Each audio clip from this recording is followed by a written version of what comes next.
શ્રીરામની પ્રાણ પ્રતિષ્ઠા એ માત્ર અયોધ્યામાં નહીં, મારા ઘરે, મારા મનમાં, મારા વિચારોમાં, મારી આદતોમાં, હર જગ્યાએ રામ વસી જાય, રામની પ્રાણ પ્રતિષ્ઠા થઈ જાય આ શરીરમાં.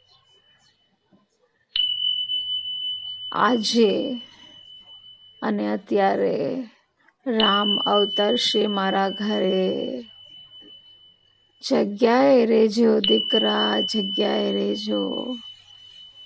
આ મનને જગ્યાએ રાખજો.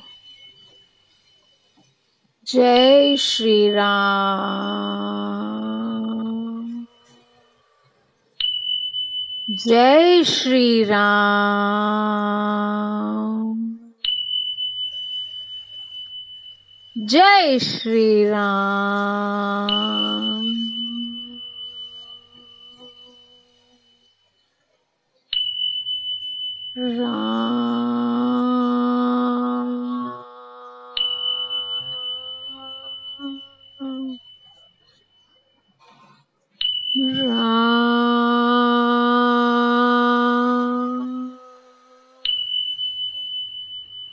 એવી રીતે પુકારો કે તમે ખુદને પોકારી રહ્યા છો, તમારા અસ્તિત્વને તમે આવાજ આપી રહ્યા છો.